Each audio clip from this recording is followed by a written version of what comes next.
The man I thought was my father. Chapter 1. A Quiet Life.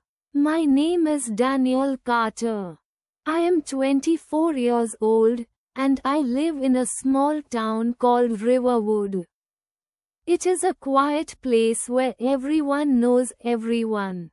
Life here moves slowly. Some people like it. Some people dream of leaving. I was one of those people who always felt something was missing. I lived with my mother, Emily Carter. She was a kind woman with tired eyes and a gentle smile. She worked as a nurse in the town hospital. My father, Robert Carter, died when I was 10 years old. That is what my mother told me. Robert was a good man, she said. He loved me very much. He was calm, honest, and hardworking. I remembered him only a little, his deep voice, his strong hands, and the smell of old books. After his death, my mother never talked much about him. I never asked many questions. But sometimes, late at night, I felt confused. I did not look like Robert. People in town often said, "You look nothing like your father." I laughed and ignored it. But deep inside, the words stayed with me. Chapter 2. A Strange Letter. One morning, everything changed. I received a letter with no return address. The handwriting was neat but unfamiliar. I opened it slowly. "Daniel, I don't know how to say this, but you deserve the truth. The man you believed was your father may not be your real father. If you want answers, come to Lakeview City. A friend." My hands started shaking. My heart beat fast. I read the letter again and again. Not my real father? That night, I showed the letter to my mother. Her face became pale. She sat down without saying a word. "Mom, is this true?" I asked. She looked at me with tears in her eyes. "I hoped this day would never come," she whispered. Chapter 3.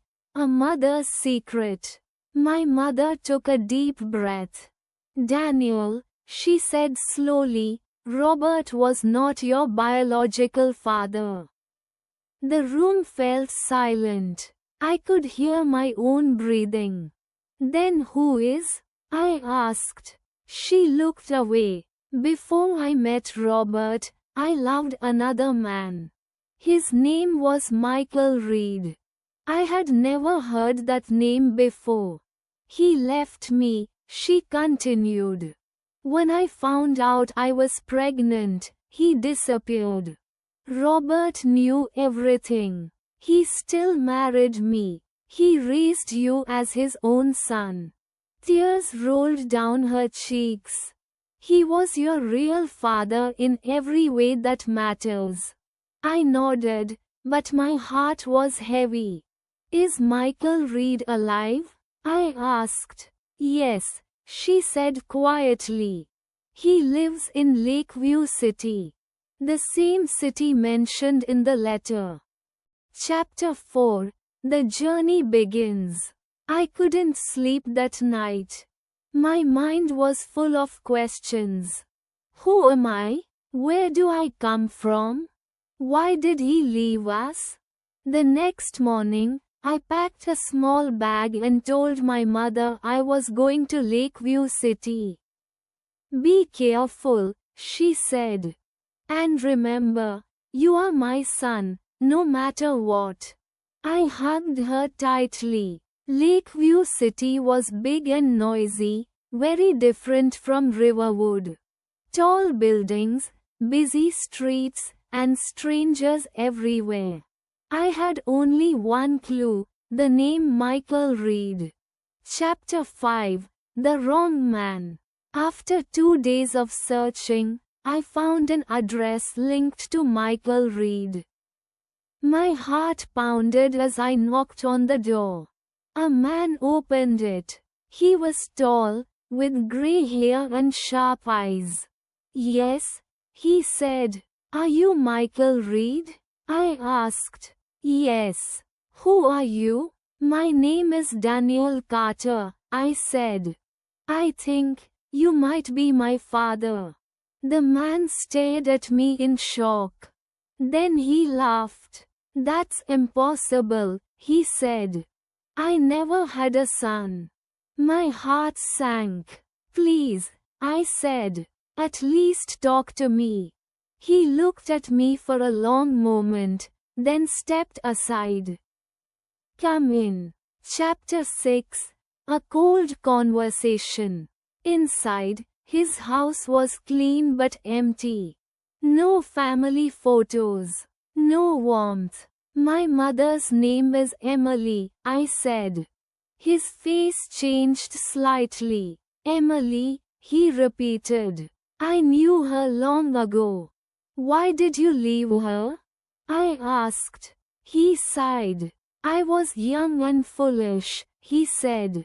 "I wanted freedom. Responsibility scared me." "So you just ran away?"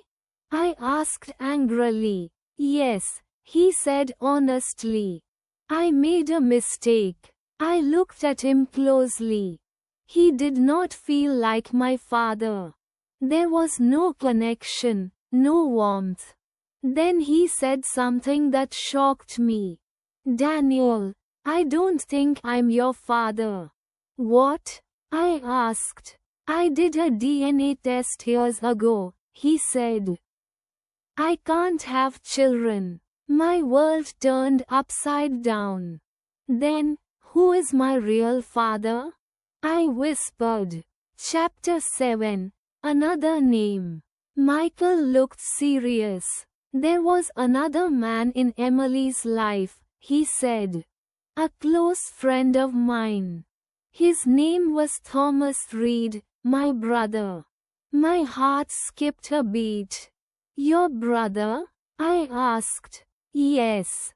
He died 15 years ago." I felt dizzy. "He loved Emily," Michael continued. "But he never told her. And I never told anyone." Tears filled my eyes. "Then Robert wasn't my father, and neither are you." Michael nodded sadly. "But Thomas might be." Chapter 8. Searching for the past. Michael gave me an old photo. A young man with kind eyes and a gentle smile. "You look like him," Michael said softly. For the first time, someone said that. I visited Thomas's old house. I met people who knew him. They told me he was kind, honest, and loved children. My heart felt strange, pain mixed with peace. Chapter 9. The Final Truth. I returned home and told my mother everything. She cried when she saw the photo. "It's him," she said. "Thomas." She held the photo tightly. "He was always there for me." I never realized. Tears fell, but this time, they were not only sad. Chapter 10. What makes a father? Weeks passed. I thought deeply about everything. Robert raised me.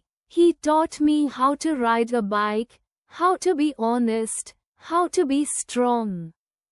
Thomas gave me life. Michael gave me the truth. But Robert gave me love. I visited Robert's grave. "You were my father," I said softly.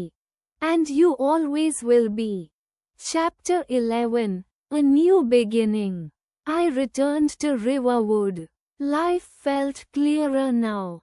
I understood something important. A father is not just the man who gives you birth. A father is the man who stays, who loves, who sacrifices. And in that way, I was never fatherless.